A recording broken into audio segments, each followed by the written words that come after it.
Selamat pagi ya, kita bersama lagi dalam Ruang Bicara yang dibawakan kepada anda tentunya di Bernama TV, dan kita memilih satu lagi topik yang sebenarnya jarang-jarang dibincangkan, tapi bagi saya amat penting sebenarnya untuk kita war-warkan kepada penonton-penonton kita yang sedang bersama kami di Ruang Bicara ini.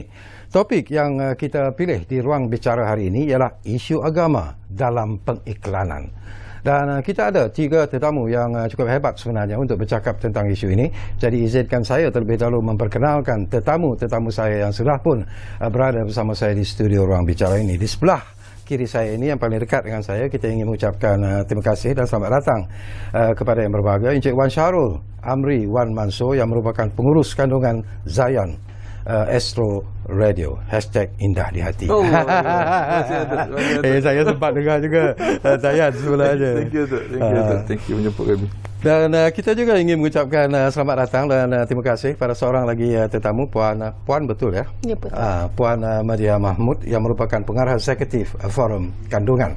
Dan tentunya kita juga ada seorang lagi tetamu yang mungkin tak perlu diperkenalkan, ramai yang dah pun kenal sebenarnya.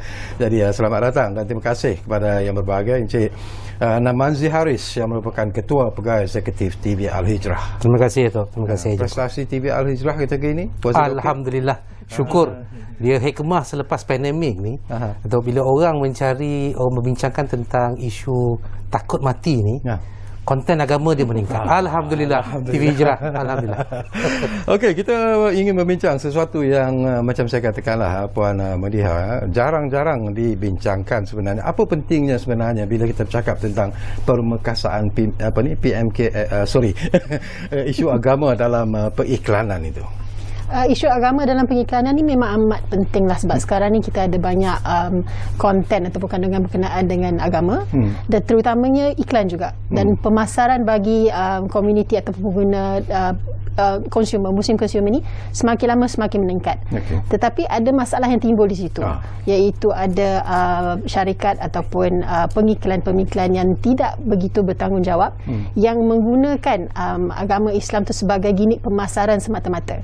Jadi itu adalah salah satu perkara yang menimbulkan risiko seperti risiko penyelewengan akidah, risiko penipuan, risiko kepercayaan khurafat. Jadi Forum Kandungan mengambil bahagian dalam memastikan bahawa situasi ini tidak berleluasa dengan mengadakan satu peruntukan baru dalam kod kandungan yang mengawal penyalahgunaan agama dalam iklan. Siapa sebenarnya yang mengawal ataupun bertanggungjawab untuk mengawal isi kandungan sesuatu iklan itu supaya ia mematuhi seperti apa yang ditetapkan? Okey, kalau ikutkan iklan, semua iklan yang disiarkan di televisyen adalah dikawal oleh LPF, Lembaga Penapisan Filem. Tetapi iklan-iklan lain ataupun macam home shopping dan sebagainya, daripada para penyiar juga melihat kepada kod kandungan yang dikeluarkan oleh Forum Kandungan.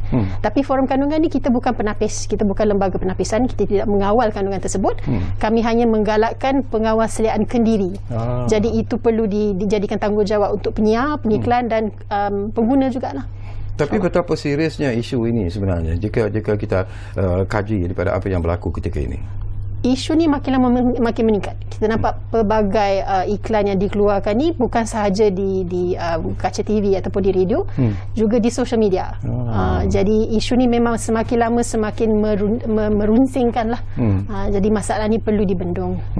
Cuba kita dapatkan pandangan Wan sendiri, Wan, ya, sebagai pengurus kandungan untuk stesen radio agama.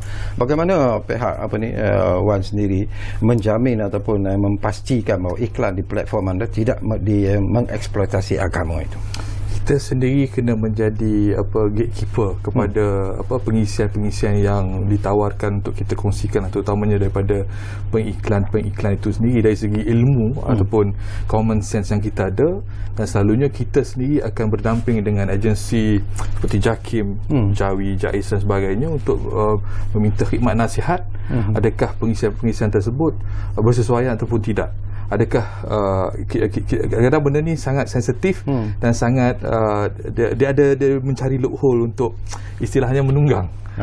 menunggang. So kita kena alert dengan apa yang cuba disampaikan dan sebelum dia masuk kepada platform yang kita sediakan. Antara istilah-istilah yang Wan sebut menunggang tu, mungkin boleh kita dapat contoh lah. Okey. Contoh dia nak lakukan sesuatu produk. Okey.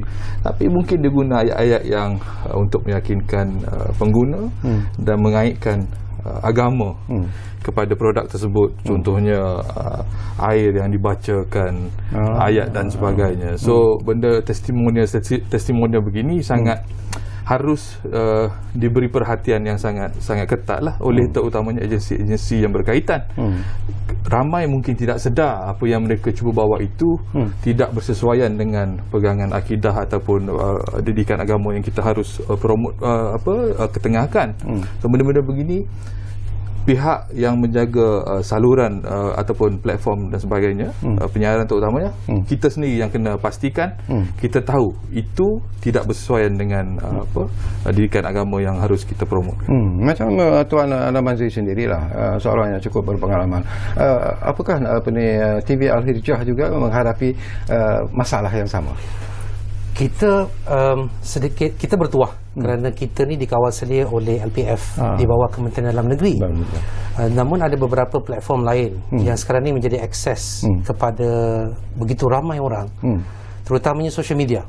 Bila kita lihat selepas pandemik, Tuan, orang ramai tak keluar pergi kuliah, tetapi mereka sekarang ni buat live kuliah. Di live kuliah itu, kalau katalah ada 1,000 orang yang buat live kuliah, dan 1,000 orang ni di platform Facebook, capaian mereka barangkali lebih besar daripada televisyen.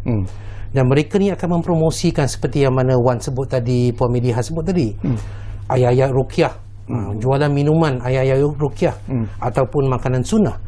So apabila tidak ada kawal sedia, Tuan, kita tidak membincangkan perkara ini di peringkat nasional, kita risau sebab orang ramai sekarang ni mereka sangat meminati agama, mereka mencari ilmu agama.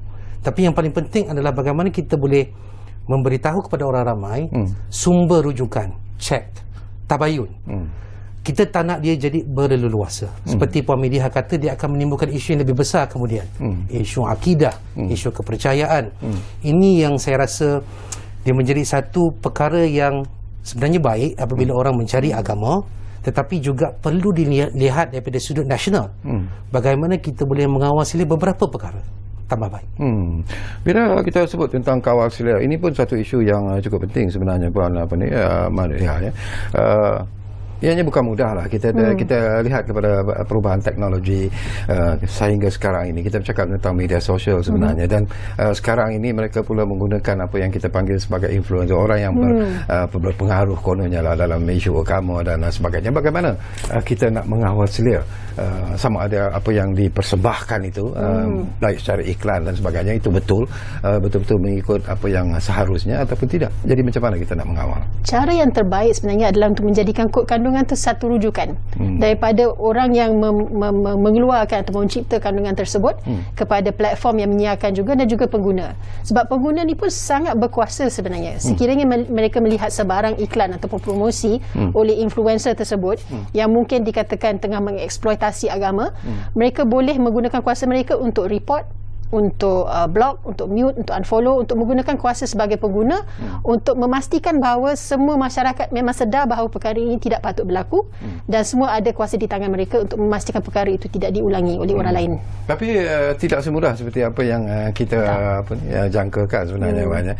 Kadang-kadang terutamanya kalau disiarkan di media-media sosial, mereka begitu mudah terpengaruh. Ini satu hakikat yang hakiki sebenarnya. Harus kita terima, dan mereka menganggap bahawa kalau kita menyekat itu seolah-olah kita cuba menyekat sesuatu ajaran yang bagi mereka adalah betul. Tapi mungkin kita nak berkongsi sesuatu lah, menggunakan influencer tadi, mereka yang berpengaruh lah, ataupun mereka yang ada pengikut dan sebagainya. Bagaimana Wan melihat isu ini? Apa yang perlu dilakukan sebenarnya? Kerana itu, jika kita ingin buat keputusan untuk menjadi seorang yang influencer dan sebagainya, kita kena lengkapkan diri kita dengan knowledge sebenarnya. Sebab kita kat situ kita dah ada satu tanggungjawab untuk mempengaruhi ataupun mungkin menyara hidup dengan peranan sebegitu.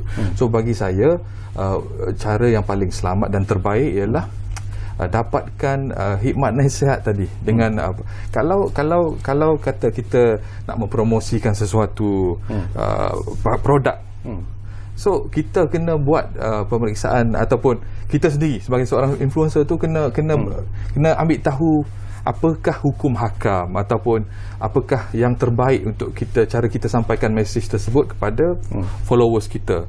Dan sebagai contoh yang paling mudah, ramai kita suka ambil gambar makanan dan sebagainya. So benda-benda yang macam tu pun maklumat yang kita kongsikan tu seharusnya yang memberi manfaat kepada audiens kita. Contoh paling mudah, kalau saya sendiri dengan Zayan, saya ada penasihat saya, Ustaz Zarifi daripada JAKIM, mungkin Tuan Namazi pun kenal, Puan Medeha kenal. Dia akan sentiasa dihubungi oleh saya jika saya merasakan apa yang dibawa oleh penyampai saya itu bersesuaian atau tidak. Jadi kat situ kita sudah ada tertib kita sebelum mempengaruhi orang lain dengan apa yang kita minati. Sebagai contoh, penyampai-penyampai saya, nama mereka agak besar juga seperti Mawi dan sebagainya. So ilmu-ilmu sebegini kita salurkan balik kepada mereka. Itu yang kami lakukan. Dan of course kod kandungan daripada pihak Content Forum menjadi rujukan utama supaya kita tidak tersasar. Maknanya Namazi juga ada pandangan berkaitan dengan soal ini. Betul. Atau dia sukaran kerana rasanya perlu ada keseragaman. Kalau kata kita lihat, sebab saya sangat puji inisiatif yang dilakukan oleh Content Forum. Perlunya ada satu forum penyelarasan di antara beberapa agensi. Contoh LPF bersama dengan juga KKM, kerana produk makanan sebelum ini, kalau kata kita letakkan produk makanan biasalah contoh, mereka hanya perlu mendapatkan kelulusan daripada KKM. Kemudian kalau yang media bertindak di bawah LPF lah, kalau tidak Kendiri. Tapi kalau kita berbicara tentang agama pula, produk-produk makanan yang berkaitan dengan menggunakan agama apa semua, dia perlu penyelarasan pula dengan JAKIM halal. Sebab JAKIM pun telah keluarkan perkeliling dulu 2016. Mereka mengatakan tidak dibenarkan produk ayat-ayat ruqyah dijual dan juga produk-produk makanan sunnah. Telah ada. Cumanya cabaran kita adalah penyeragaman, penyelarasan, dan juga macam mana kita boleh menyampaikan maklumat cepat dikala orang ramai sedang adopt teknologi baru. Betul. Sekarang ni even makcik-makcik kita, mak-mak kita, ayah-ayah, atuk-atuk kita, mereka ada gadget dan mereka sekarang ni mendengar kuliah, mereka mendengar tentang penerangan produk-produk ni di social media. Kadang-kadang dia tengok social media tu lagi banyak daripada tengok TV. Saya boleh kira sebab saya cek mak saya. Mak saya akan tengok Hijrah setengah jam je, tetapi dia akan bersama di dalam gadget ni, kuliah agama dia dengan apa semua berjam-jam. So kita perlu bertindak cepat kerana teknologi ni tak tunggu kita. So orang ramai akan sentiasa pergi kepada sini. Kalau keseragaman ini tidak boleh buat secara cepat, kita akan nanti risau apa yang akan berlaku. Puan Madia, kalau kita petik daripada apa yang disebut oleh Wan, apa yang disebut oleh Namazi, ini bukan satu tugas yang mudah sebenarnya. Kita bercakap tentang pendakwah, kita bercakap tentang penceramah agama, dan kita bercakap tentang pengikut-pengikut mereka yang memang sudah pun sedia ada, terutamanya apa yang disebut oleh Namazi tadi di media sosial khususnya. Jadi bagaimana forum kandungan ini sendiri mengawal perkara-perkara seperti ini supaya ianya tidak terkeluar daripada landasan yang sewajarnya? Salah satu contoh yang saya boleh beri adalah tahun ni kita ada satu rombakan kepada kod kandungan, ya. Dan dalam rombakan kod kandungan ini ada satu peruntukan yang memang address the influencers, untuk pempengaruh. Dan ia meletakkan tanggungjawab sebagai pengiklan kepada influencer. Jadi segala apa yang mereka utarakan atau mereka kongsi di laman sosial media mereka tu harus sama tanggungjawabnya dengan para pengiklan yang lain. So itu salah satu cara kita boleh buat lah. Sebab selama ni ramai akan fikir influencer ni bebas. Tapi setiap kebebasan tu tidak akan mutlak. Setiap kebebasan tu kena ada something yang peruntukan yang perlu memelihara hak individu dan hak pengguna, dan itu salah satu benda yang kita sedang ketengahkan lah.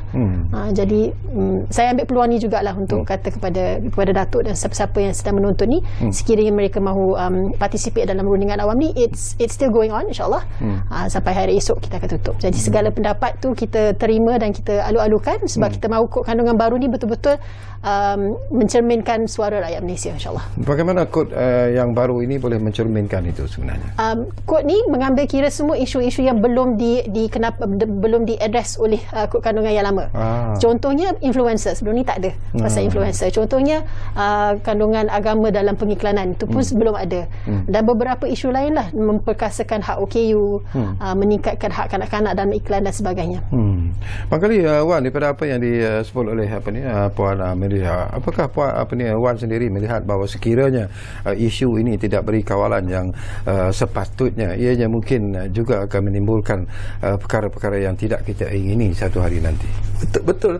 Saya setuju. Sekarang agama semakin popular, semakin macam Tuan Namazi kata, musim COVID kita semakin dekat. Kat situ ilmu penting untuk kita tidak salah guna dan diambil kesempatan, because agama trending.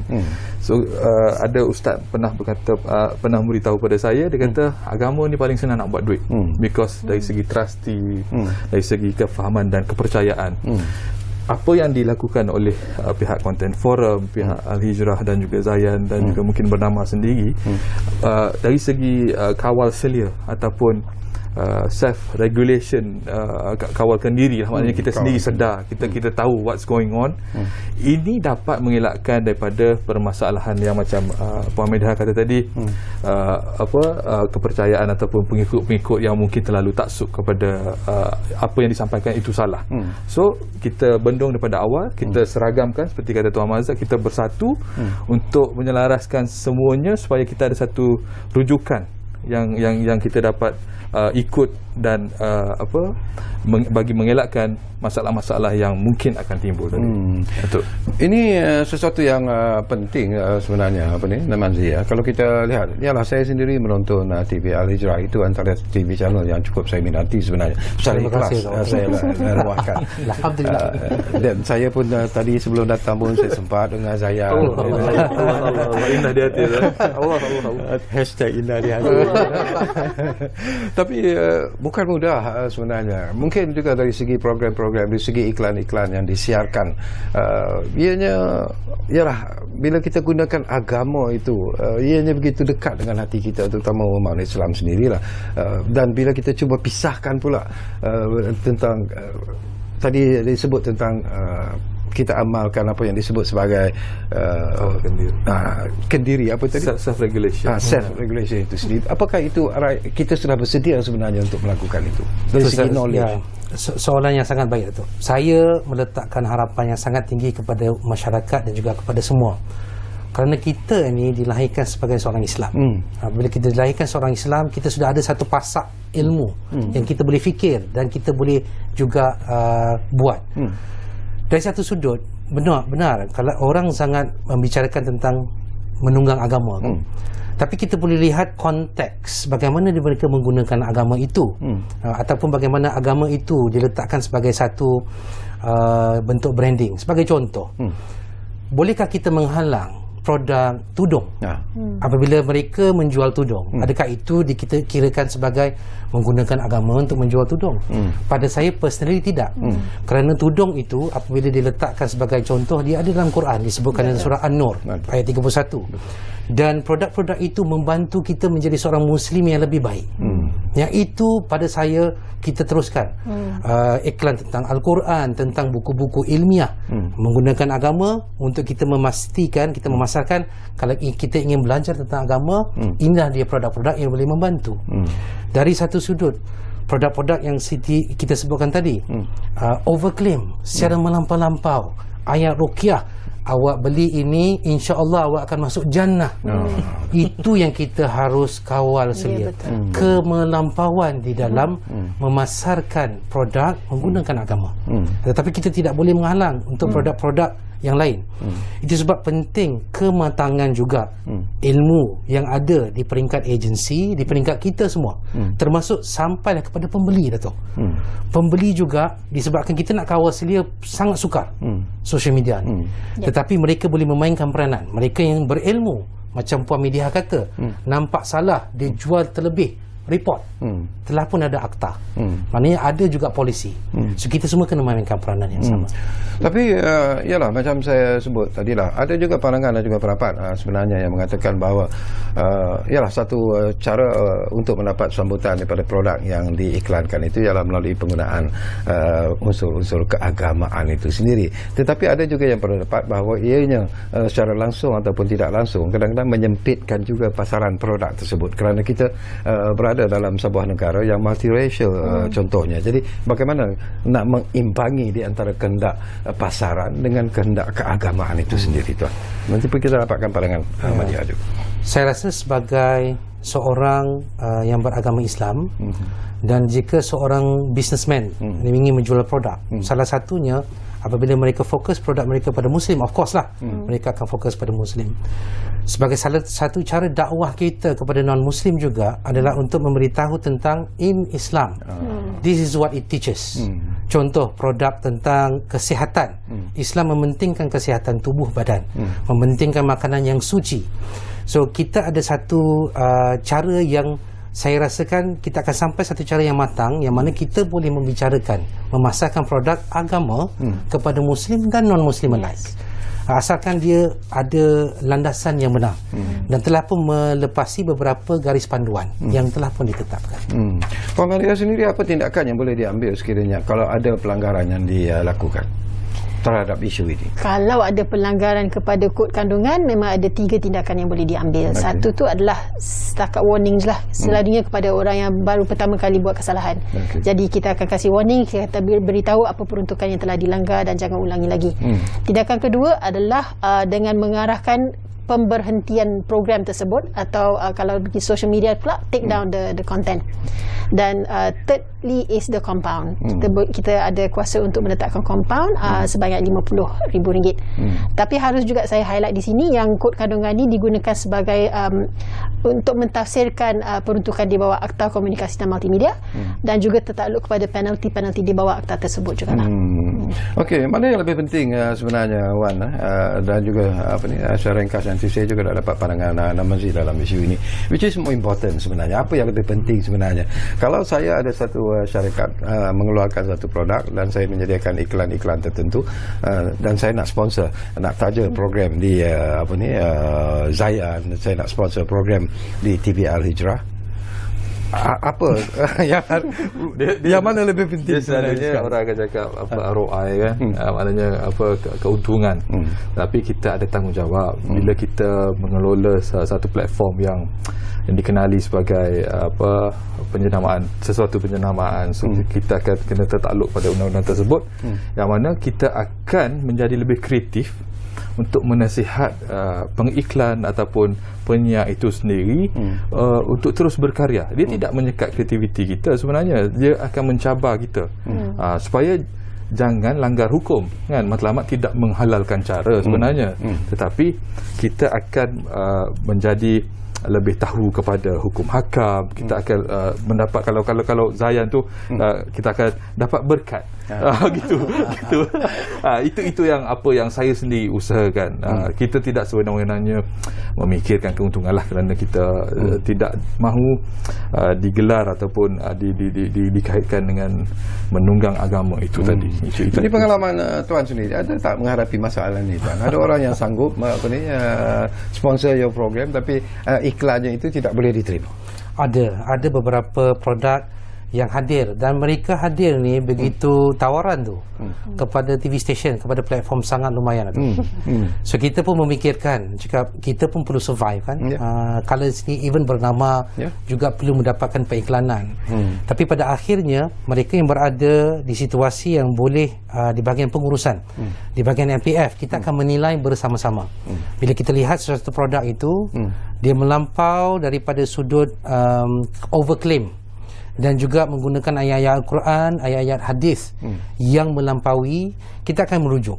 Sebab kita sendiri pun di bidang bahagian TV pengurusan, kita akan ada sumber-sumber rujukan kita, antaranya JAKIM. Kita akan sentiasa pergi kepada bahagian penyelidikan. Tuan, boleh tak kita siarkan iklan sebegini? Apabila mereka meletakkan beberapa reason tidak boleh, kita akan menghormati. Kerana isu tentang akidah ni sangat besar.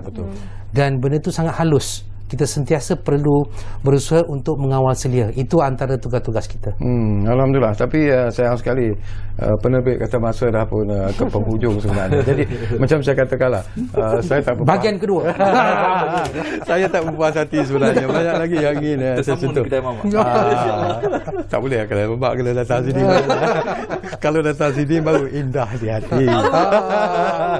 Okey, terima kasih pada Wan Syahrul, terima kasih kepada Namanzi, dan setinggi-tinggi terima kasih kepada Puan Maliha kerana sudi bersama kita di Ruang Bicara ini. Tapi kami menjanjikan sesuatu yang akan insya-Allah kami tepati sebenarnya. Kita akan bawa ketiga-tiga tetamu ini semula untuk datang ke Ruang Bicara ini. Kerana banyak lagi sebenarnya isu dan juga perkara-perkara yang boleh kita kongsikan bersama dengan ketiga-tiga tetamu kita.